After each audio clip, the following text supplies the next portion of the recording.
Hey guys, this is Mitch, and we're back. We're back for more X-Force action. Can't get enough X-Force. Not on this channel.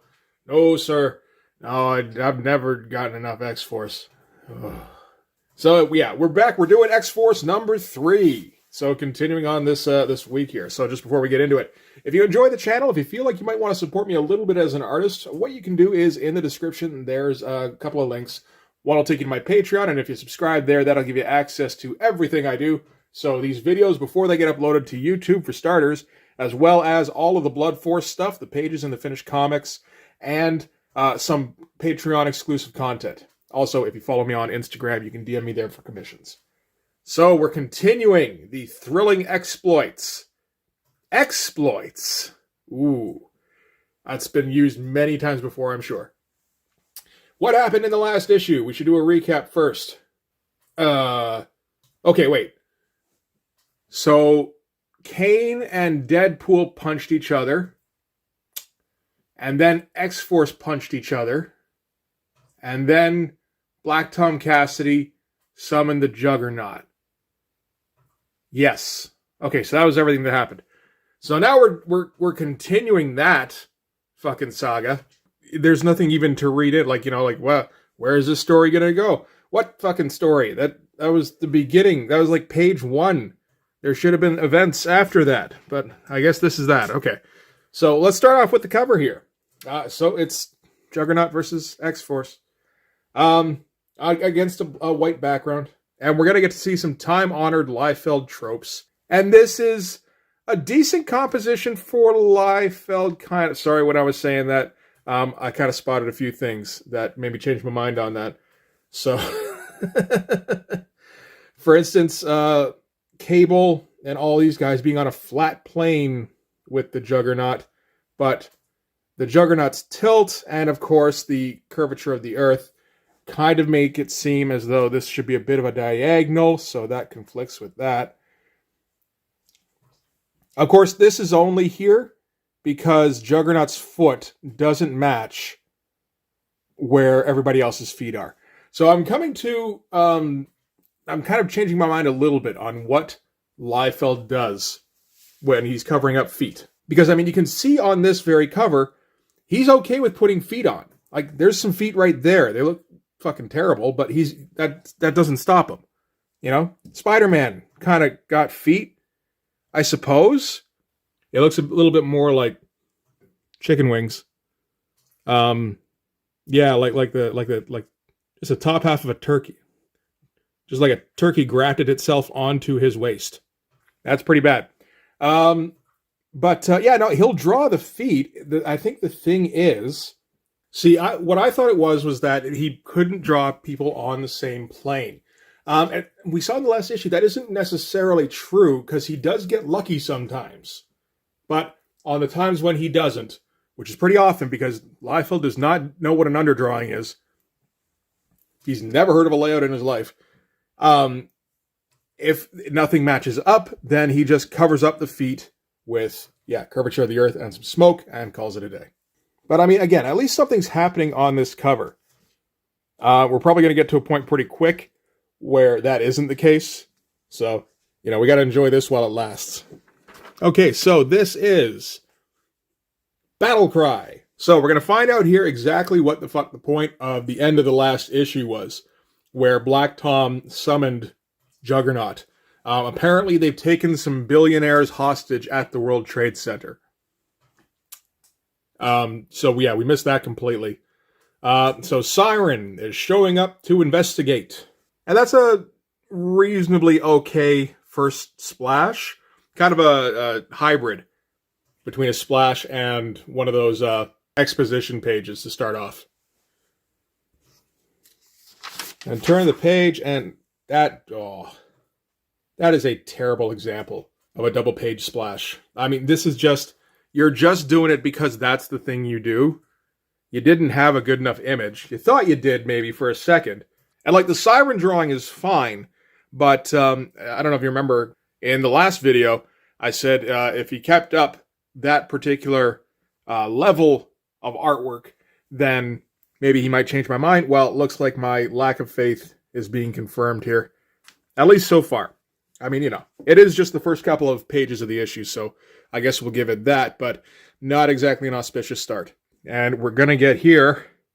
This is intended to be the reflection, I'm quite sure, of Siren in Juggernaut's mask. It doesn't look like it. It just looks like tiny Siren flew in front of Juggernaut. No attempt to warp it, and the colorist didn't help out either. To be fair, I don't think the colorist knew what the hell was supposed to be happening there. And big ol' skapow punch.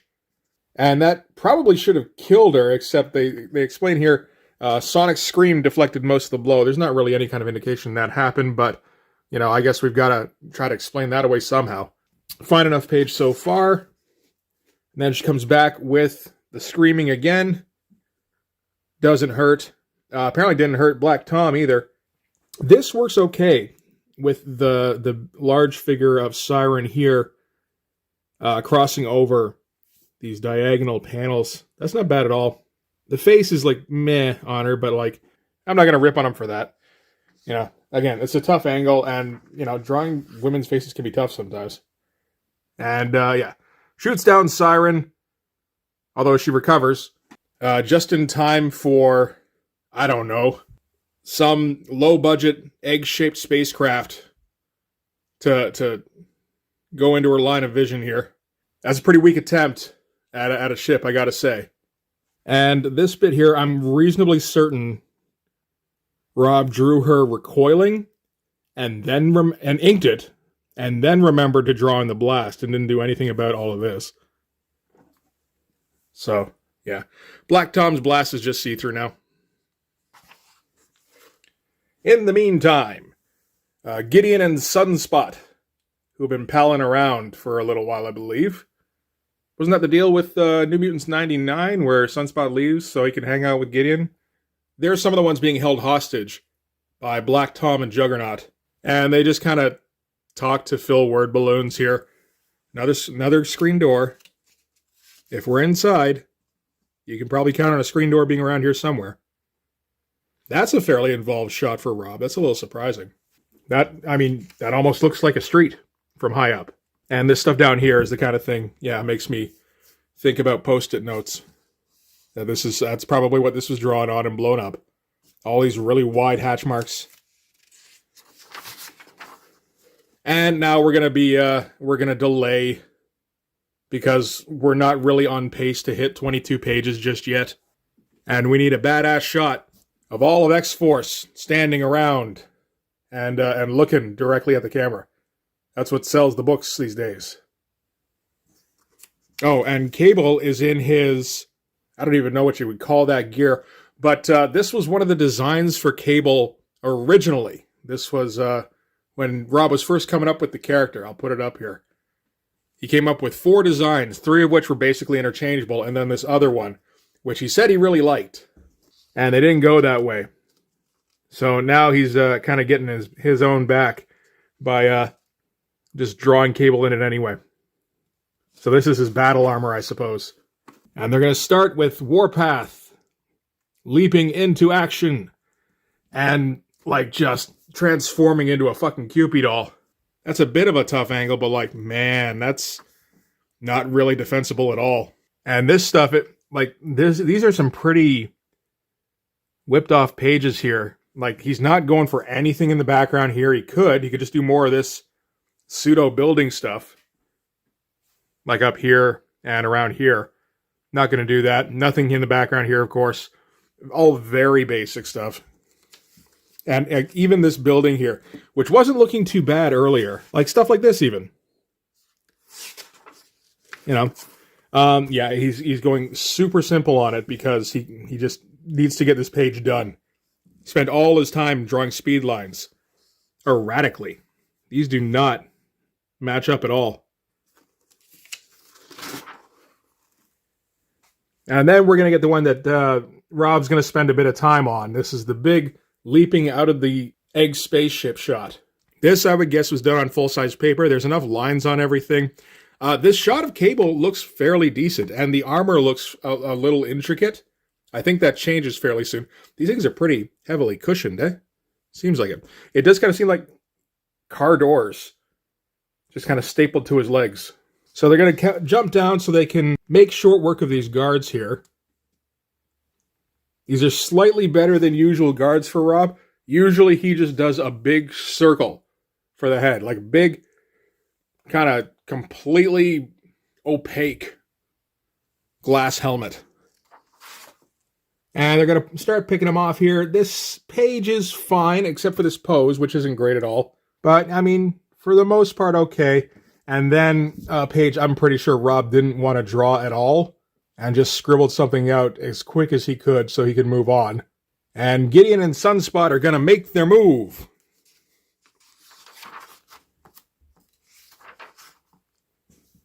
Not very intelligently. I thought the deal with Gideon was that he was good at something.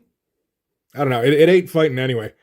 Because he runs right into Black Tom's blast here, which prompts Sunspot to turn into his Sunspot form, which I'm pretty sure is one of Rob's favorite characters, because he doesn't have to put any detail on that thing. And yeah, just smackety-smack back and forth. Not great looking action, as far as action goes.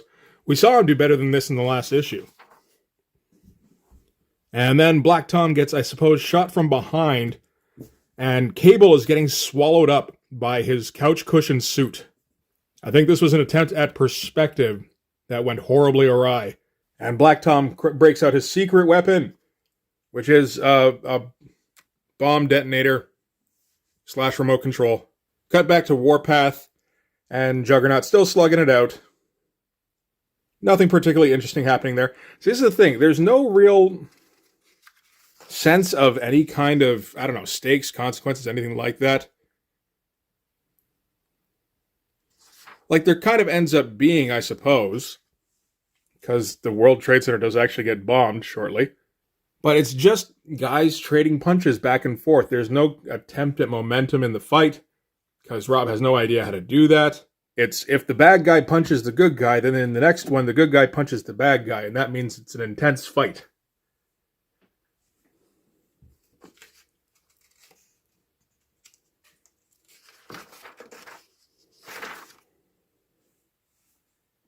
And then we're going to cut to Rob's Spider-Man. Maybe not as bad as I would have thought. He gets a lot lazier the next time he has to draw him, from what I recall. It doesn't look like Rob in any way. I mean, this could be anybody, really. Apart from the layouts, which are fairly Rob-like. So Spider-Man heard about riot going on and decided to go check it out. And this is what he finds, is Juggernaut and some guy he doesn't know just wailing on each other. And then, yeah, the World Trade Center blows up. Ooh.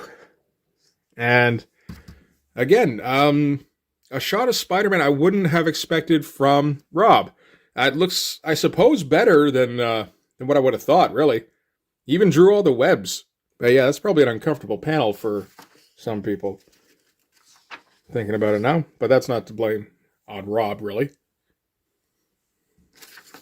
And, I mean, that's it for X-Force number 3. Yeah, not really much of anything happened in that. That arm, that shoulder construction is pretty bad. Now I look at it again. Oh, well. Yeah, that was just a fight with no real storyline to it. I mean, that's just typical Rob storytelling, I suppose. All you gotta do is get to the fight. And then you can, I don't know, you can come up with something to string it all together afterwards, maybe. Yeah, that didn't take any kind of time at all, did it? I mean, nothing happened. The art was, I mean, it alternated. There were a couple of okay pages, but there was a lot of laziness in there.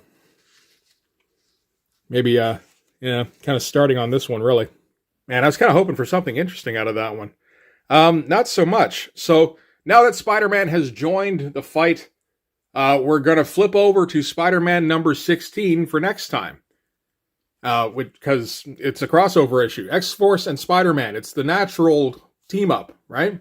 Did they put? Yeah, they did put Spider-Man on the cover with his fucking weird pose and barely mentioned it. That's another thing. I mean, if you're gonna have your big guest star in your issue, you want to feature him pretty prominently. But I don't know that Rob really knows that. So, anyway, I guess that's gonna do it for this one. Sorry if it's kind of shorter than usual. Next one is, like I said, it's going to be Spider-Man number 16. That should be quite a bit longer. So we can look forward to that. But yeah, thanks very much for watching. If you like this video, please hit like, hit subscribe, hit the notification so you know when the next one's coming out. Go and subscribe on my Patreon. That gives you access to everything I do, from these YouTube videos before they get put on YouTube, usually a week or so in advance, to all of the Blood Force stuff, the finished pages and comics, as well as some Patreon exclusives. And then go follow me on Instagram. And if you DM me there, commissions are open. So get in on that. I'd much rather talk to you than the scammers I've been talking to lately. It's the only people I talk to about commissions so far. I'm willing to, give them a chance. Just in case, maybe I can convince one of these scammers. I can lead him from the bad path they've gone down. And then they can get some cool art and give me money in the meantime. It'll all work out for everybody. Yeah, that's going to do it for this one. Thanks again for watching. I'll see you guys in the next one. Bye-bye.